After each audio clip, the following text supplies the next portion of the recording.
The views and opinions expressed in this podcast are those of the individual co-host and do not reflect the official policy or position of the Firearms Radio Network and or their employers. Viewer discretion is advised. This is especially true on our live shows. Broadcast for shooters, hunters, and gun enthusiasts. This is the Firearms Radio Network. The bandwidth for this episode of This Week in Guns is sponsored by Patriot Patch Company. PatriotPatch.co.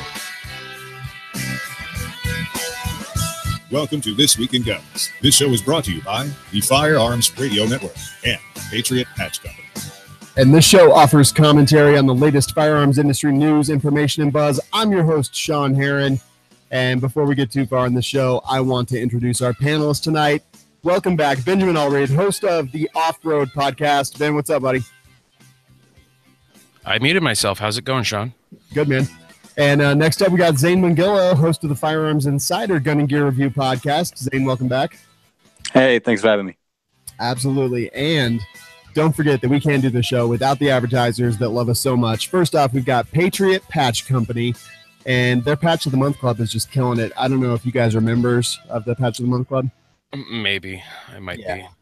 They are just killing it. The Santa patch from this month, it was so good. It inspired me to like get all the flashes out and the nice camera and everything and do like a photo shoot with some ornaments full of ammunition. And yeah, it was just, they're killing it. And their art is inspiring me to be a better artist. And I think, how can you put a price on that? So join the Patch of the Month Club, patriotpatch.co.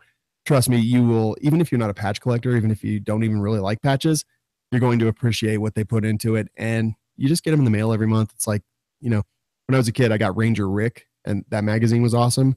But I much would have preferred, even as a child, the Patch of the Month Club. Next up, we've got Manticore Arms. I was just talking and waxing poetically about my Manticore Arms transformer rail on this 9mm pistol caliber carbine, I guess is what we're calling them these days.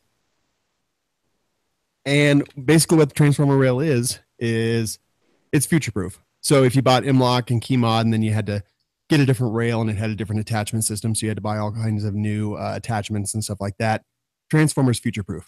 If something new comes out, all you do is pop off one of these panels, pop in a new one. There's even decorative panels that Manticore Arms will be releasing. This is one of our listeners who made these, so you can even make your own.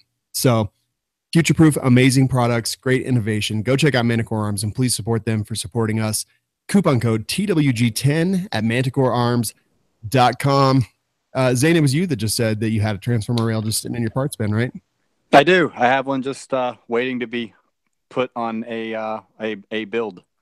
Yeah, they are. Or a manufacturer, or whatever you call it. An assemb build, I think is what we call it these days. Assemble, build, manufacturer. Doesn't matter. It doesn't matter. I don't care. It's all the same. All right, gentlemen, let's get into the show. And the first news article that we're going to talk about is from the Tribunist. Robber points gun at children, concealed carrier kills robber. That's pretty great. So a guy was robbing a restaurant full of witnesses, and it was a Popeye's chicken restaurant. Basically pulled his gun out, started pointing it at everyone, including kids. Concealed carry father pulled out his gun and did what he felt he needed to do. And in my opinion, 100% absolutely and completely agree with him. What do you guys think? Well, so he actually at one point in the story, he actually told the guy like, "Hey, this is between you and the restaurant. Can we just leave? This has nothing to do with us." And he says no. He's like, "Okay, well, fine." So the guy even tried to get out of there. So, yeah, I guess he should have let him. I guess the bad guy should have let him leave.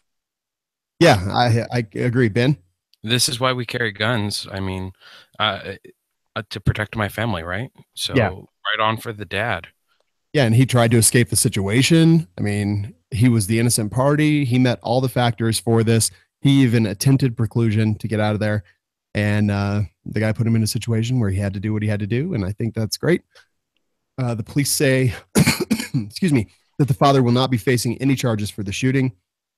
And to be perfectly honest, that's exactly how it should be.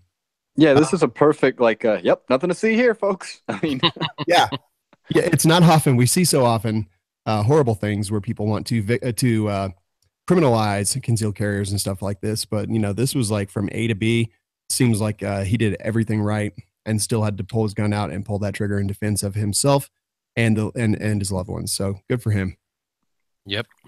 Next story: good woman with a gun shoots man allegedly assaulting officer. Woman, this is over at Breitbart, basically sees a law enforcement officer being attacked and pulls over and draws her gun and shoots the attacker. So basically what had happened is the cop was giving a homeless guy a ride, and for whatever reason, the guy started beating it up. Lady shot him. Dude ran away, punched a 75-year-old woman in the face, and then he was basically tackled by customers and held for the police. So again, concealed carrier is doing exactly what concealed carriers should be doing. Isn't this like the second time this year that someone with a gun saved someone, a police officer, I should say? Yeah. This happened down towards my neck of the woods. I guess about a year ago, maybe. Same situation, kind of similar situation, as a traffic stop. This kind of thing really like good on everybody, but this kind of thing scares me because I know the amount of training the general public has. I don't know if I want the person with the basic concealed weapons license trying to shoot another person off me, but it worked out. So, yeah, it seems generally, and I don't think I've ever heard a story of a concealed carrier like trying to help an officer who's getting attacked or something like that, and actually ended up shooting the officer. I don't think I've ever heard that, and if it I happened. haven't. Yeah, I haven't either, and thank God it hasn't. And I don't want anyone to misunderstand what I'm saying. I'm not advocating for like mandatory training or anything like that. I am advocating for training. But yeah, so this is at least the second time I've seen this, and I mean, more people carrying guns. It's not just the police anymore. Yeah, completely agree. Next story, we've got Las Vegas shooting survivor Dan Watkins. He appeared on Fox and Friends and says that we need national reciprocity now. Says that national reciprocity for concealed carry is long overdue. Said that he works often, travels often, California, Nevada, Arizona. And basically the Las Vegas attack just highlighted the vulnerability he feels from being unarmed. So there's a guy who was in the crowd who got to experience the fear and the chaos and the turmoil firsthand. He saw people probably die around him and still thinks that concealed carry reciprocity is a great idea. And I do not disagree with him at all. We know this. It is preaching to the choir, but it's nice for someone who's actually there on the ground, blood on his shoes, to not lose the courage of his convictions. Yeah, I don't disagree with him either. I think we do need reciprocity.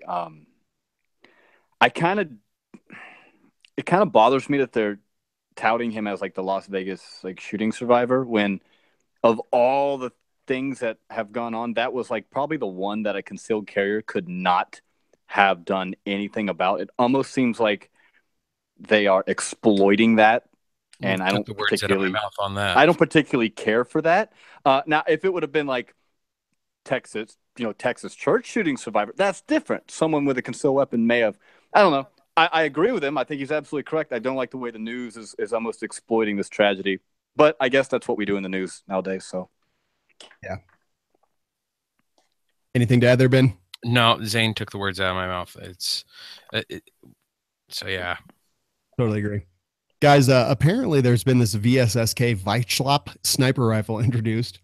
And it's pretty crazy. It's basically a 50 cal suppressed Russian sniper rifle. This is over at the Firearm blog. And it's a bullpup design, straight pull, bolt action, rotary locking bolt head. Case length is only 55 millimeters, so shorter than a 50 BMG, but it's got this big, huge can on the front of it. And since it is bullpup, I mean, even the overall length is not incredibly crazy considering the can is like 18 inches long. Pretty interesting. You ever think we'll see something like this over in the U.S.? Don't we kind of have something similar within like the 458 SOCOM or any of those AR? Aren't those about the similar length? I'm not good on millimeters. A little shorter. So a 55 millimeters gonna think about 7.62 by 54R. So yeah, okay. 30-06 length, maybe between 30-06 and 308. I mean, those grains are big grains, though. That's a heavy projectile. That's a very heavy bullet. 910 grains and 1,170 grains is the weights of their projectiles. Are they touting this as a sniper rifle? Is that what they said? Yes, it is actually called a sniper. This is subsonic ammo it's shooting. It is subsonic and don't get 950 feet per second. That's barely faster than 45 ACP. Yeah, it's a very heavy bullet going barely faster than 45 ACP, but I don't know if I would qualify this as a sniper rifle. Although, what is a sniper rifle, I guess? Well, look at what police do for their shooting. Their sniper distances are under 300 yards, under 200 yards even. Yeah, I think the majority of them are under 100. Yeah. So, I mean, that big of a bullet going that fast, good enough, right? Yeah, I think so. And I got to also say that getting hit by something that big going that slow, it's got to feel like getting hit by a freaking truck. I can't even possibly imagine. It probably does have a lot of energy behind it. I still think I'd rather have something moving at rifle speed. I don't know. It's an interesting concept, and the big and slow is not a new concept at all. I mean, we all know that. So, yeah. I mean, it's interesting. Yeah, it is. And again, this is Russia. I bet it's super quiet considering it's subsonic and it's throwing that huge chunk of lead. Yeah, I completely agree. All right, so if that didn't impress you, maybe the 224 Valkyrie. Federal introduced a 90 grain 224 Valkyrie, which is the new cartridge du jour, I believe, in my opinion, just from what I've seen. Looks pretty interesting to me. It's essentially a 6.8 SPC neck down for 224 bullets, meaning that it has a big case and, the small standard 223 or .224 diameter of the round. So they're shooting some long range with it, and it seems like everyone that I trust about long range stuff is really into this right now. Yeah, this does impress me. So it's, from what I understand, it's getting almost 250 velocity, but with a much heavier bullet. So it's longer. It's gonna stabilize better. I am not a long range or precision shooter by any means, but this is cool. I like this. 2,570 feet per second. They say effective to 300 yards or more. The person over at Outdoor Life that was shooting it, the author of this article, John Snow, oh geez, winter is coming, said that he was shooting out to 600 yards on steel with no issues whatsoever. So, I mean, I would have to think you can get further than that, because I mean, I can shoot 5.56 at 500 with no issues. Yeah. At least I used to be able to. Isn't this a derivative of the 224, what was it, Wolverine or something like that? And then this is the commercialized version of it? Could be. I mean, there's so many Wildcat cartridges that I can't keep track of them, but I have noticed that a ton of manufacturers are putting out rifles in 224 Valkyrie. So either they believe in Federal, they believe in the round, or they're just looking to drum up business wherever they possibly can. Yeah. So, and this came out the same time as the 22 Nosler, and quite honestly, it's overshadowing it because it's doing faster, and it looks like it's going to be a better round. And I kind of think Nosler really got the short end of the stick on this, because they came out almost at the same time. I think we talked about both of these over on Firearms Insider. Yeah, I totally agree. 22 Nosler was, it hit hard when it first came onto the scene and then faded out, whereas the Valkyrie's been going on for a few weeks now, and I haven't seen any signs of it calming down. Yeah, it's definitely gotten a lot of media attention. When I was working full time, we had gotten in 22 Nosler barrels, and they flew off the shelf, and then they kind of like trickled out. I haven't seen any barrels, and I haven't seen or heard much of 22 Nosler lately either. Yeah. So this is this 90 grain projectile that fits in a AR-15 magazine and an AR-15 platform gun is remaining supersonic past 1,000 yards. So you're not going to get that transonic barrier, and so this is neat. I think this is going to catch on. Dare I say the next 300 blackout round? Interesting. Maybe. It's been picked up. I can see it happening. Yeah, I agree. Although I got to say, 300 blackouts still just due to, not enough people making enough inexpensive ammunition for it. There's some now, but I still don't think that it's something that is widespread enough for me to really want a whole lot. Like, look, I get the ballistics of 300 blackout. I like it, but it's just not something I want to add to my stable until I guess the cartridge is a little bit more prolific. I don't have one, and I don't want one, but when it took off a lot quicker than a lot of other rounds that have been introduced lately. Completely. Totally agree. All right, guys. So next up, Biohacked smart gun fails at the range. This is a motherboard exclusive. Reporter goes out, talks to a guy who basically has implants in his hands, does a lot of research and stuff like that. And he wanted a gun, but he also wanted his kids not to be able to pick up that gun. So he basically invented, a type of smart gun. It's got a sensor inside of it, or a little antenna in the handle. It's a PS90. And he's got an implant in his hand, and he has to wave his hand over the antenna. And then it unlocks the little piston that blocks the trigger. Takes it, they're doing the report, takes it to the range, starts to shoot it, shoots it once, goes to shoot it again, nothing. Oh, it locked, so he has to wave his hand over it again. Shoots it once, goes to shoot it again, nothing, has to wave his hand over it. And I think this is the thing that most people are afraid of, is that smart guns, and yes, I realize this is very, very early in the process. He just basically invented this and put it together. But, if a smart gun doesn't go boom when you actually need it to, then it's completely useless. And if it doesn't go boom when you need it to, 1 out of 100,000 times, doesn't matter. It's useless. And I have no use for it. What do you guys think? I think smart guns are just a lazy excuse not to be a responsible gun owner. I concur with that. Yeah, I think and that's more than just smart guns too. I think a lot of people use technology to excuse themselves from safe gun handling and safe practices. That's why I see a lot of new shooters that want a gun with a manual safety. It's like, well, are you going to use that in place of safe gun handling? Because if that's your thought process, that's no. I think smart gun technology is neat.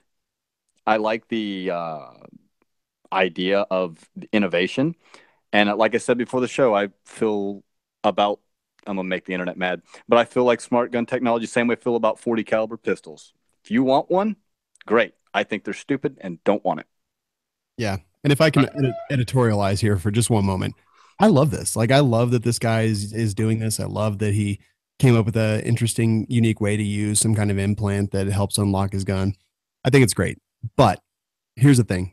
I understand that smart gun technology, it's going to be a part of the future, but I do not want it mandated. I don't want to be forced to do it. If this is something that I can buy, if I choose to buy it, that's cool. The second they try to mandate it or force me to use it, I'm completely out. And this video shows exactly why. I love the new technology. I'm glad for the innovation. And if this is something out there in the market that people want to actually purchase, that's totally cool. The second the government gets involved, I'm out. Yeah, exactly. And it's like, but that's where it's going to go. It's like you hate to not want to see the innovation take place, but it's going that way. Yeah. It's like when they invented seatbelts for cars, it's like you don't get a choice whether you have a seatbelt or not. It's in your car and you will wear it or you will get a ticket. Right. Yeah. And I just kind of feel like that's what it's going to go with this. It's going to be on your gun and you're going to use it or you're going to go to jail. And I don't like that. Absolutely agree. So next up, Recoil comes out and puts an article about the 4570 AR-15 from Phoenix Weaponry. So I just happened to be up at Phoenix Weaponry. They're in Longmont, Colorado, and went and spent the day up there, just kind of toured everything, checked out all their stuff that they make, and a really cool place. We talked about this gun. We saw this gun, and I was like, yes, this is awesome.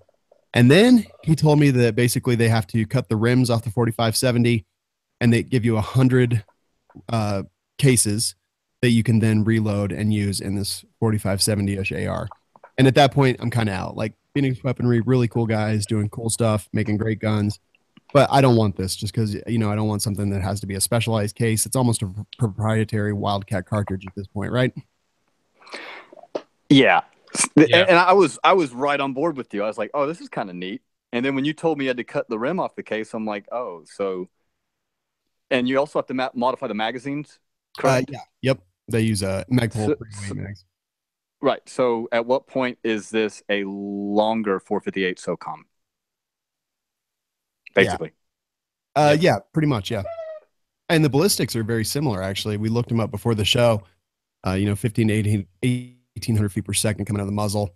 So the ballistics between 458 and this 4570 government AR are negligible. And with the 458, I mean, you can buy stuff off the rack. Again, not as, and it's in an AR-15 platform. It's in the shorter, it's a shorter length cartridge and lighter. and lighter, and yeah, there's a lot. So cool idea. Definitely something cool that to check out. It was something I hadn't seen before. Now they're going into production with it. It is called the Christine rifle, and I don't know. It's not something that really appeals to me, just besides the fact that it's got some cool points that are associated with it. Ben, thoughts? I think if they can get someone to produce the casings for it and make ammo more readily available, so like call it the change the name on the round, so it's like, I don't know, a 4570 standard or something, just so that it's a more readily available, then I'd be all over it. I love 4570. I think it's an awesome round, but I won't go out and buy this gun just because I can't afford to reload and buy an expensive gun all at one time. Yeah, I think if it fired actual 4570, this would be neat for dudes who have 4570 lever guns and then want an AR to shoot the same thing. Mm-hmm. But with having to modify the cartridge, I think this falls into the good initiative, bad judgment category. Yeah, and again, I guess I didn't realize that they were going to put it into production, but there's people out there that are going to buy this, and with Phoenix Weaponry's reputation for excellent builds and excellent rifles, I think anyone would be justified, just not for me, I guess. People are going to buy anything that comes to market. Yes. The detachable magazine 870 is going to sell. So that's that. Absolutely true. All right. Next story. Spear Gold Dot secures U.S. Department of Homeland Security contract for 120 million rounds. Wow, that's a lot of ammunition. That's going to be 4.8 million boxes of ammo. And that'll be for DHS and ICE, so immigration services as well. What do you guys think? Obviously, that's a huge deal for Spear. That's going to put them pretty busy. I wonder how cheap they had to give it to the government and if they're making any money off the contract. I'm just curious why the DHS needs it. And, with ICE getting it, they're just going to lose their guns, aren't they? Leave them in the bathroom. Yeah. Yeah, it's over 5 years, 120 million rounds. Like, I get it. They have to buy ammo. They have to, certify and qualify people, employees, things like that. These are guys that carry guns for a living. I get that. I have no problem. 120 million rounds seems like a ton to us, but when you talk about, the breadth of both these organizations, these government agencies, and it's a lot of people. Yeah, it's tons of people, tons of stuff like that. So, Spear Gold. I'm hoping to get into some classes with some guys from these agencies because they typically only bring duty ammo to classes. Oh yeah, and you play your cards right. You can usually swap a few hundred ball for a few hundred gold dots. Yeah, absolutely. And gold dots probably one of the better high end defensive ammo. So yes, and this is probably the G2, not to be confused with G2 RIP. The Spear Gold Dot G2 would be my guess, which is probably right now it looks like the best. It's definitely top 3 best defensive rounds. All right, very good.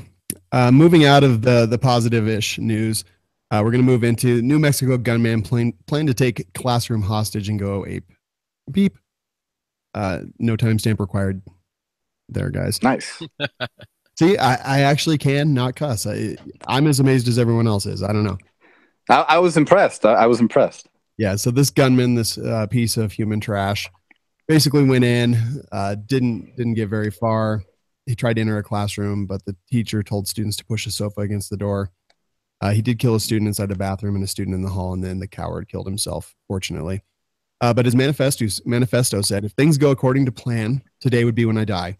I wait until the school buses are detected, then head out on foot disguised as a student.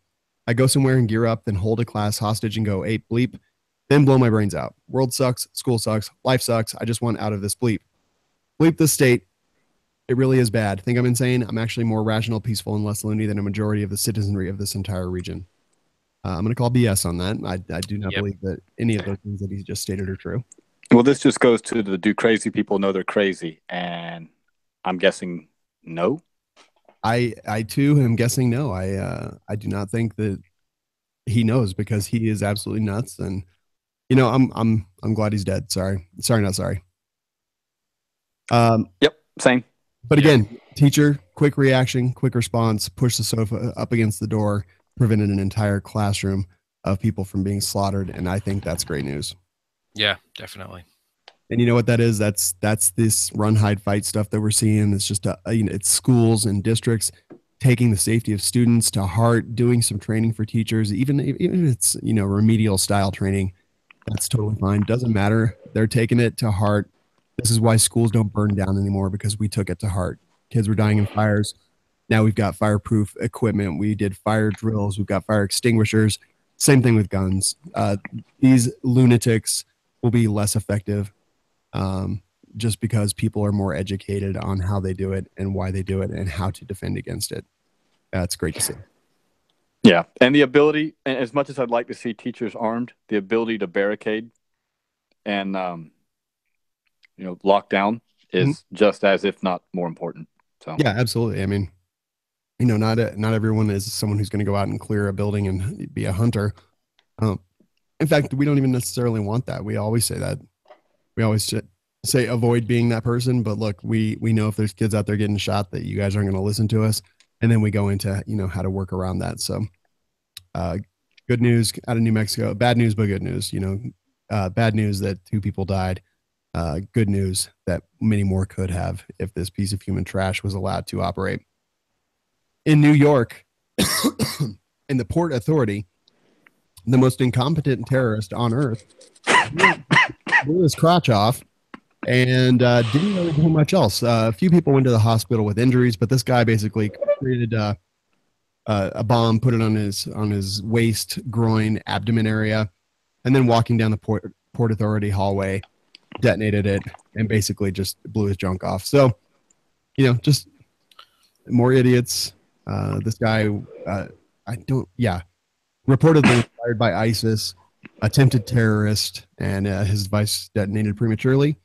Didn't do much damage except for to himself. People had minor injuries, but most of that was probably due to running, falling, things like that. What do you guys think? I think it worked really well. Yeah. It's going to keep him from procreating, that's for sure. So there's a meme that's been floating around the internet for years. And it's just, the title is when your dad comes home from the suicide bombing.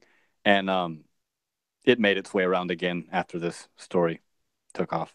It's pretty funny. If you haven't seen it, go find it. That's awesome. I'll check that out for sure. All right. So this is one that I might be excited for, but I don't know. I might be, but then again, I might not. Springfield Armory, M1A, now in 6.5 Creedmoor.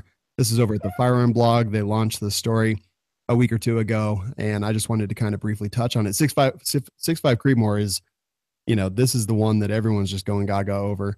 I think it's reached definitely a little bit of proliferation throughout the industry, and now to have this, iconic rifle in that caliber is a pretty good thing.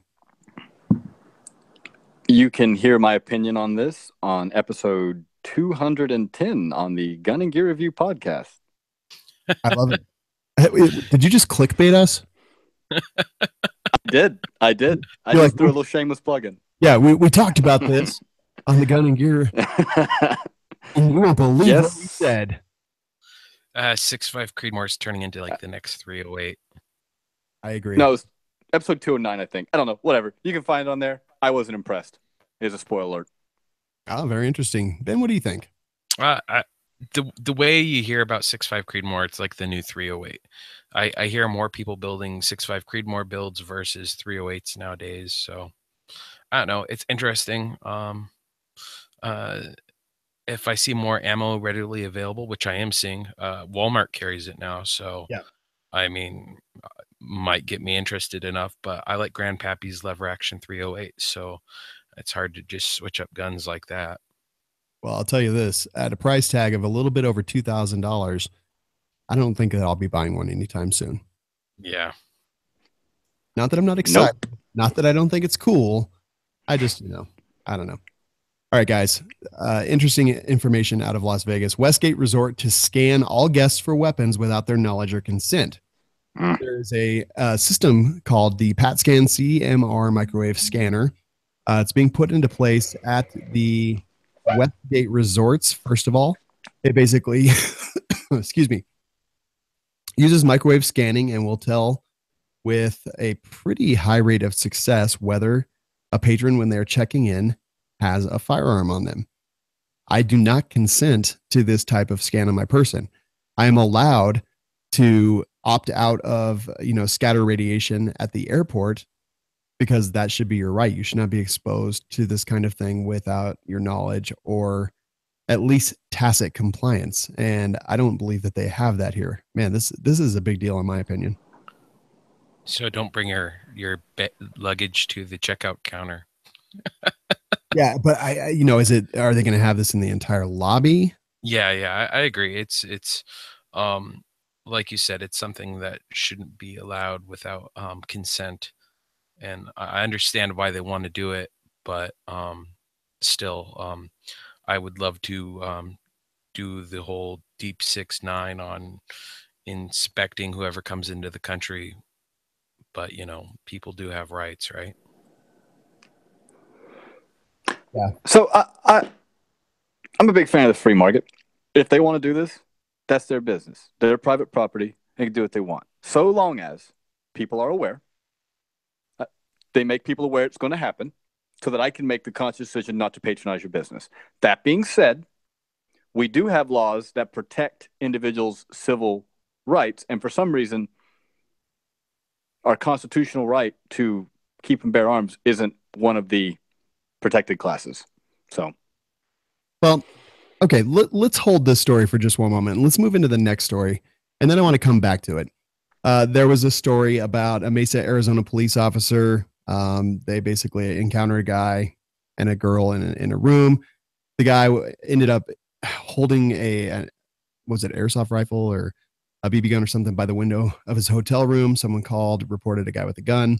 Police show up. They order him out into the hallway. There's a bunch of really interesting commands being thrown out and screamed at the individual. The guy is crying, please don't shoot me. Eventually, some of these interesting and a little bit weird commands result in the guy getting shot. He does reach back to his waistband, arguably to pull up his pants because it looked like they were falling down a bit.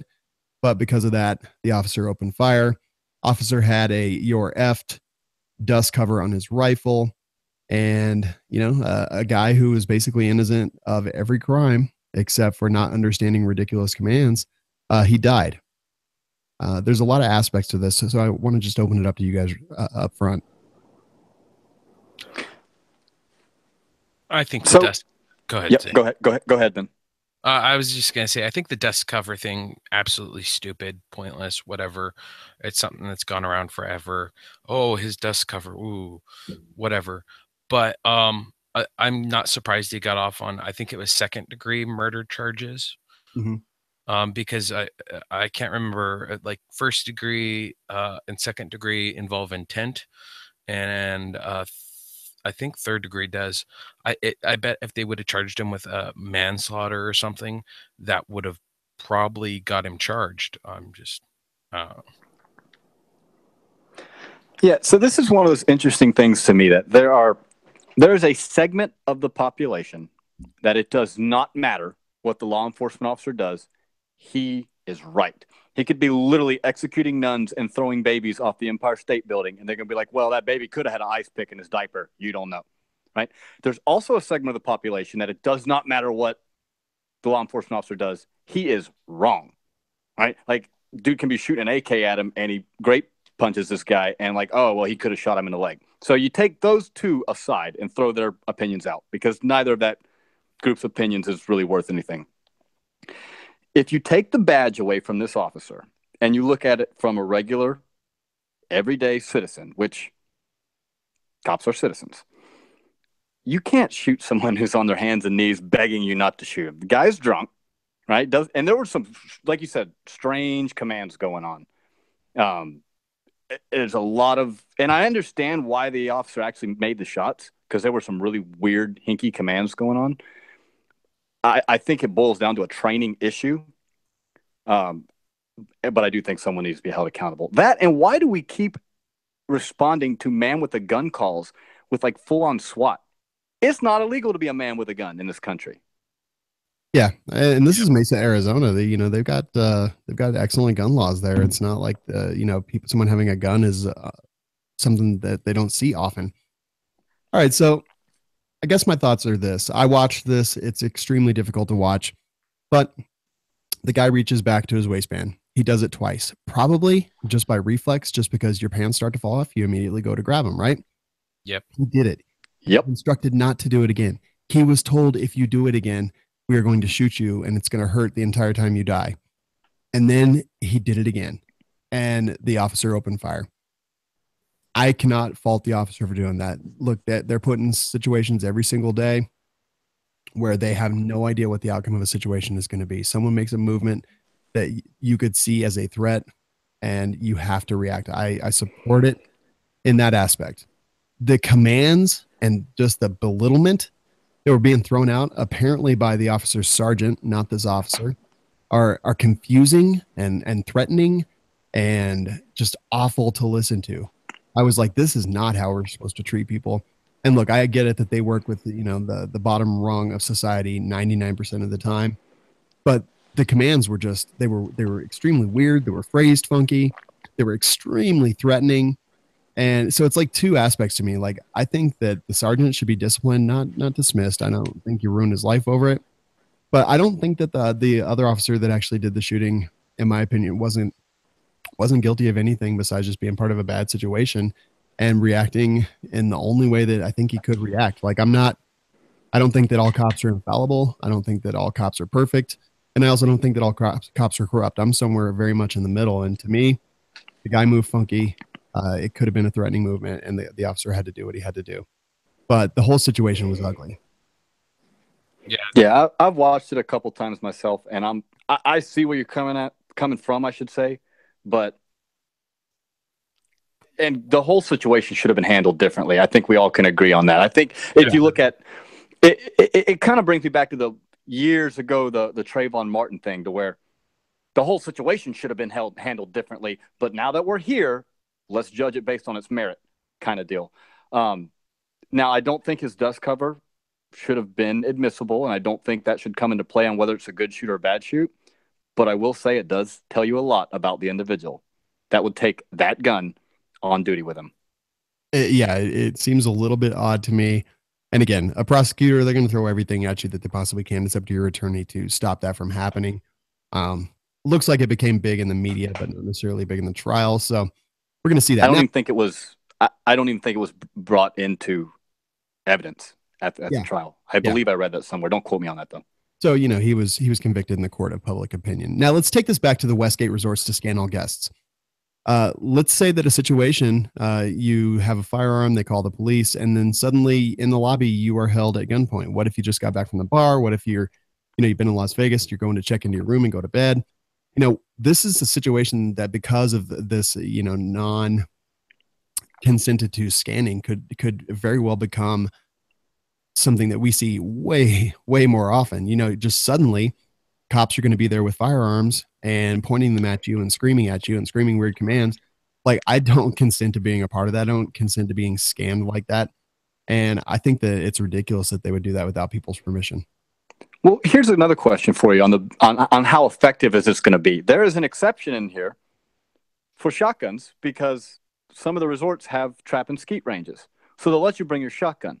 Are you telling me that Joe, Smith, that works the front desk of the hotel, knows the difference between a shotgun and a rifle? So it's like, oh, your bag scanned has a gun in it. Oh, it's a shotgun, bro. Well, the interesting part of the technology is that all the guns are actually, there's a digital signature. So basically, when they microwave specific guns, they store and save a digital signature for that specific gun. So that's what it'll detect, is those specific signatures. So I need a Glock 19 that folds in half, is what you're saying? Yeah, exactly. And there's only a 6.2% false positive rate. So the results seem to be pretty impressive, but 6.2% of the time. Well, yeah, they can't be perfect, but man, that's a pretty high percentage of people who might get, screamed at to lie face down in the lobby and hands behind their head, and someone's eventually going to get shot because of this. And mind you, this is probably your initial contact's probably going to be with their security, not law enforcement. And so that's something to take into account too. Our security in general are not even as trained as high as law enforcement are. And even law enforcement training is severely lacking a lot of times. Yeah. Completely agree. So, all right. And I'm a certified security officer. So I say that in the most loving way. Yeah, right. Exactly. All right. So now we've got home invaders disguised as police. And then another story, police officer or home invader resident being charged with murder. So wakes up in the morning, basically has a person crawling through his window, opens fire, and now being charged with murder. This is a pretty interesting one. And they're going to have to prove to a jury that he didn't know that someone crawling through his window at 5:30 in the morning was a peace officer. This sucks, to be perfectly honest.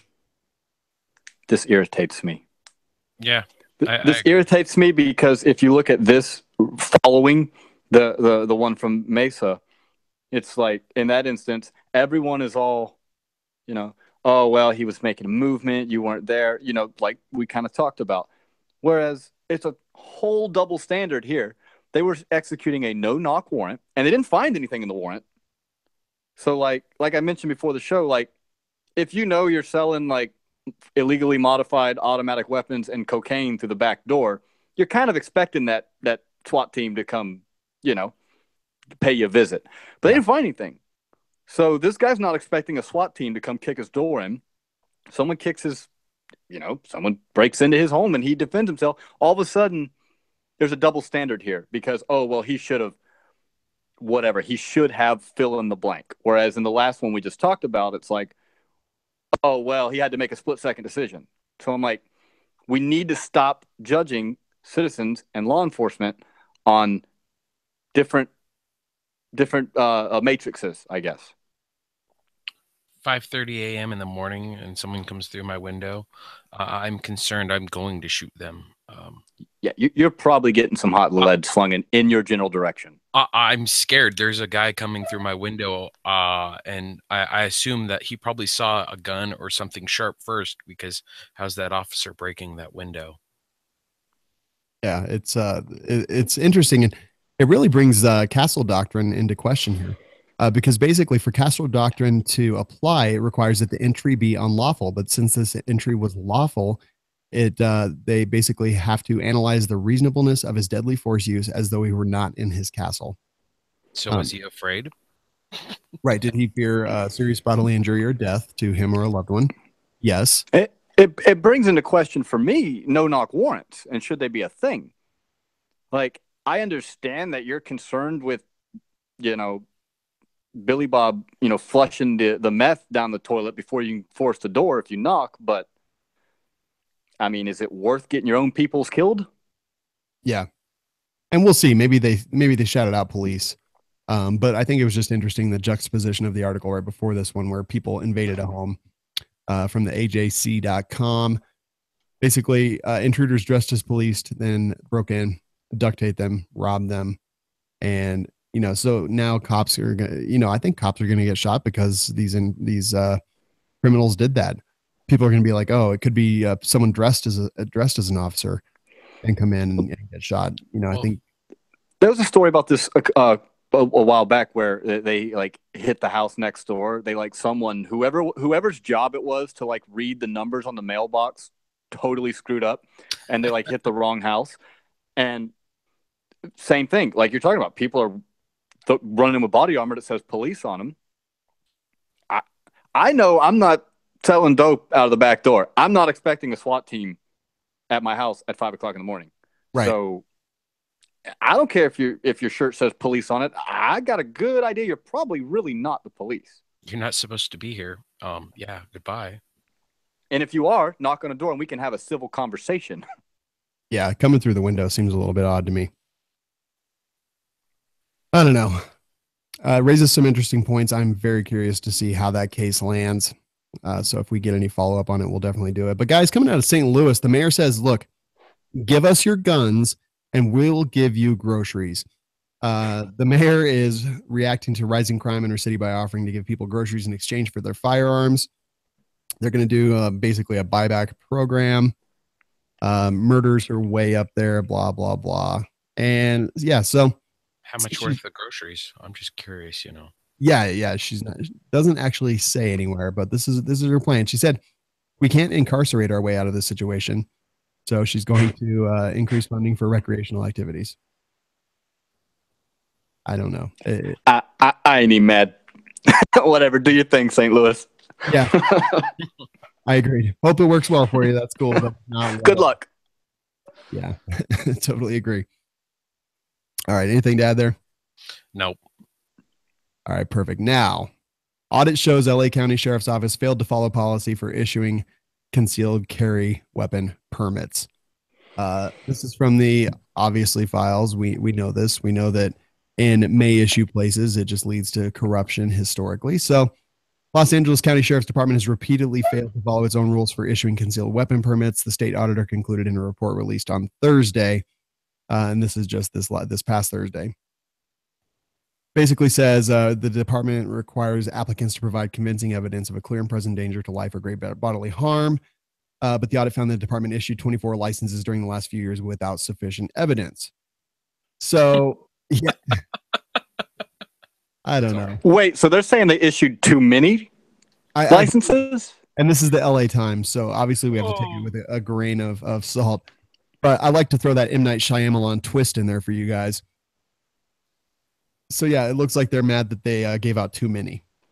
One must have been to like Senator Lee, right? Probably, yes. Leland Yee, that guy. That guy's got rocket launchers and stuff, so he doesn't need a CCW. Well, now he's got a cell, so. Well, there's that. Yeah, but when he gets out, I'm sure he's stashed some away in a storage unit somewhere. So probably what's happening here, someone was taking kickbacks, right? They're issuing licenses they shouldn't be. Now, you should not have to show good cause to obtain a concealed weapons license. It's my opinion.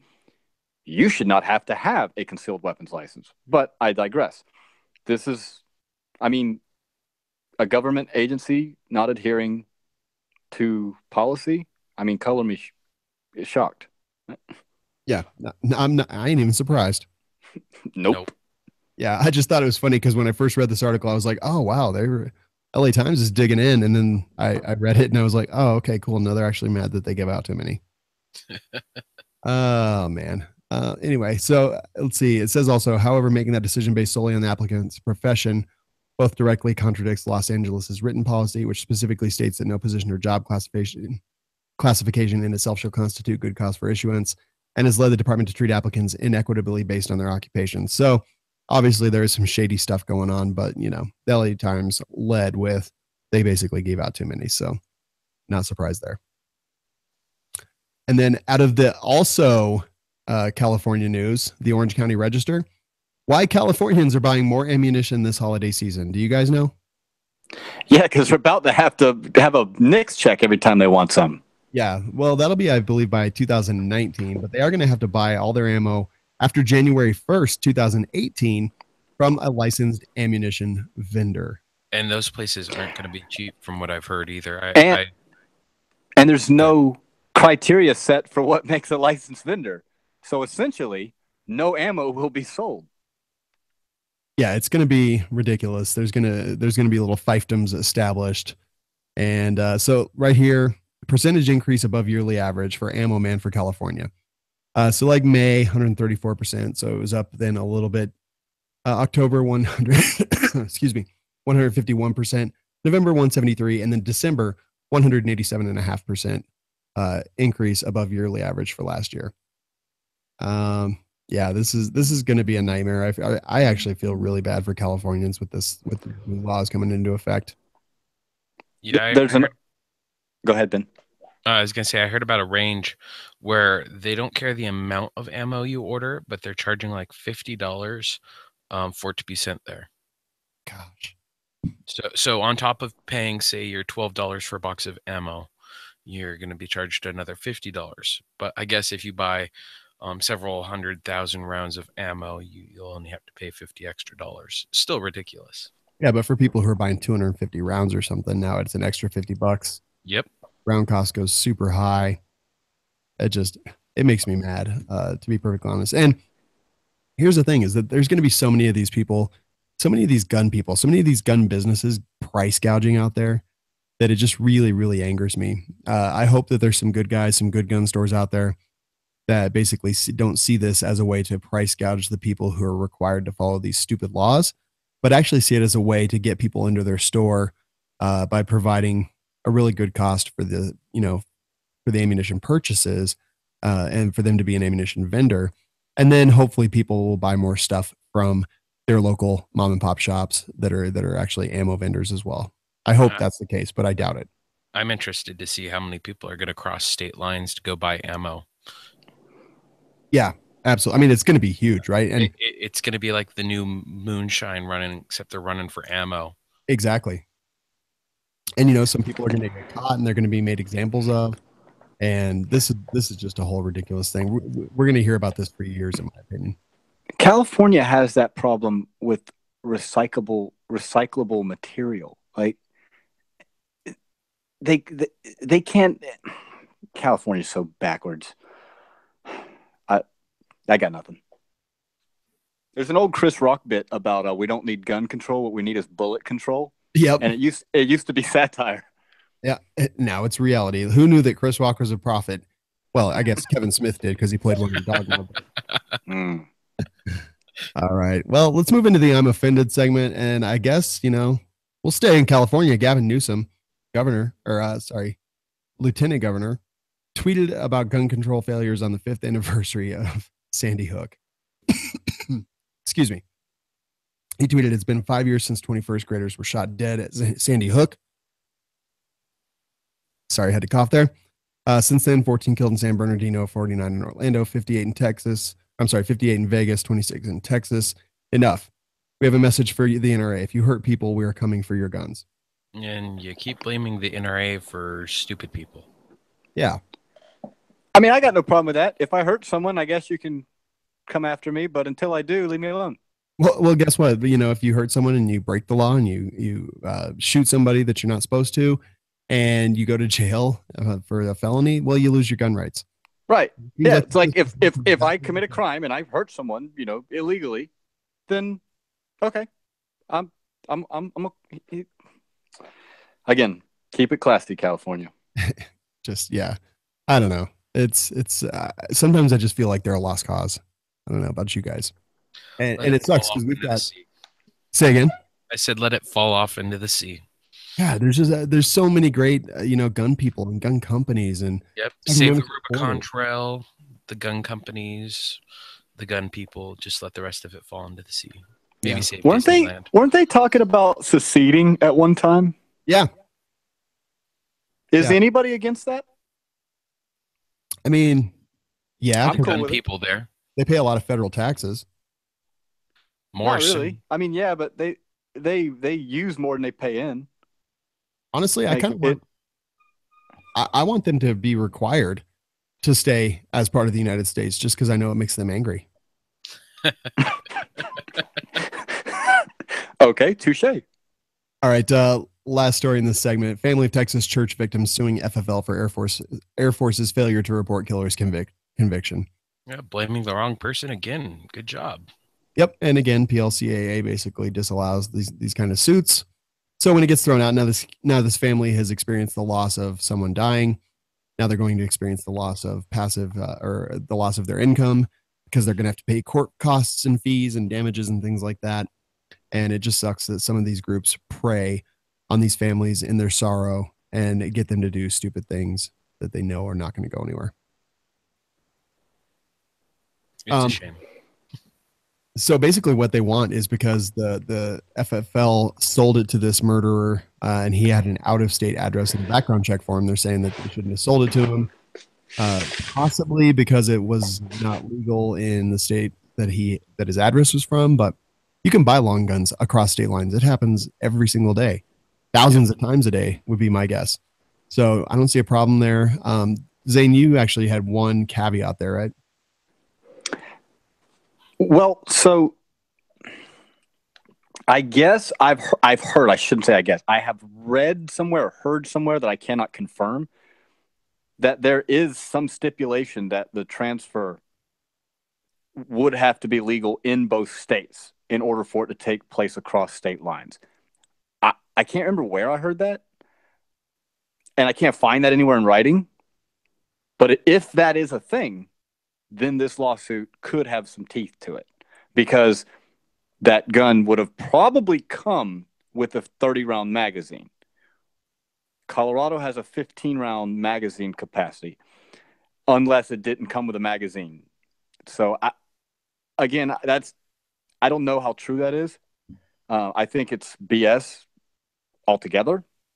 Yeah. But if that is a thing, then this could possibly see the inside of a courtroom.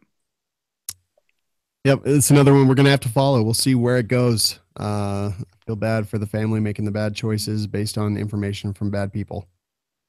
Now, even if that wasn't a thing, he could have sold him the rifle and the magazine separately on the same transaction, as long as it wasn't included. So, I don't know. I guess, like you say, we're going to have to follow this, and we'll see.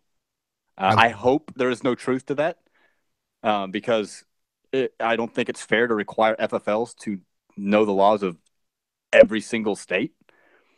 But, totally agree. If it is, it is. All right, good stuff. Hey, let's real quick move into the full auto news segment. But before we do, I'd like to remind people that you can support this show and the Firearms Radio Network by going to patreon.com/FRN and pledge your support. If that's something that you would like to do, if you appreciate the content from the network and you want to help further the mission, that's the place to do it. Patreon.com/FRN. Also, in our full auto news segment, basically, we just picked some stories that the real media won't talk about. And Zane, you had a doozy for us. I do. Man violates protective order and gets shot in ex-girlfriend's backyard. I'm not going to lie. It was a little disappointing to find out it was the new boyfriend who shot him. I was kind of hoping she's the one who shot him. But this just furthers the point that we've made on this show. I make every day, that a restraining order is a piece of paper. It doesn't do anything. It does not protect you. So anyways, I guess the two were in an on-again, off-again relationship, and she had enough. Got a restraining order against him. He was trying to force his way in. He didn't just shoot him for being on the property. He was trying to force his way in. New boyfriend shoots him, and problem solved, problem staying solved. I completely agree. You said you were disappointed that it was the boyfriend. I was like, that's actually even more baller, because now he's like, yeah, you're going to be with me forever, girl. He got like at least 11 cool points for that one. Exactly. At least 11. And probably, never mind. I can say this on my other show, but I can't say right. You can't say that on this one. But yeah, he probably did.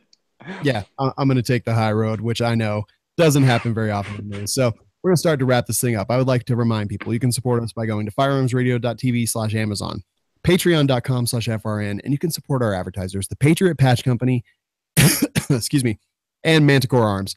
ManticoreArms.com, coupon code TWG10, and support Jake and his mission at patriotpatch.co. Leave us feedback by commenting on the YouTube video, Facebook, iTunes. We appreciate and love it all. So please continue to leave us reviews. And if you have problems with the show, concerns, questions, anything like that, just email them to me. You can do that at firearmsradio.tv. Zane, tell me where people can find you online. Oh, they can find me everywhere. You can find me at, I'm on the Gun and Gear Review podcast and right here on the Firearms Radio Network, and at Firearms Insider on Instagram is where you can find us there. Same thing on Facebook, YouTube, pretty much everywhere.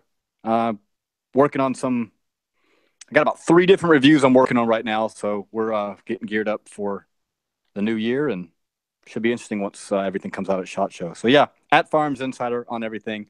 Can find me floating around the internet, different places, but I keep a much lower profile. So all right, I love it, man. Thanks so much for being here. Appreciate it. Ben, where can people find you? You can find me at the Off-Road Podcast. pretty much anywhere you hit up Off-Road Podcast will be there, except for Twitter, because I ain't got time for that. We just had an interview with Ian, formerly from Extreme. Used to be a show on Power Block, and then we've got some really more cool interviews coming out here soon too. So any day now, I just gotta wait for some pictures. All right, man. I love it. Listen to these podcasts, guys. Firearmsradio.tv, Gun and Gear Review Podcast, and the Off-Road Podcast. Thank you, gentlemen, for joining me. It's always a pleasure, always a blast. Thanks for having me. Yeah, absolutely. This Week in Guns, guys, is produced by Kenny Ortega and is a production of the Firearms Radio Network.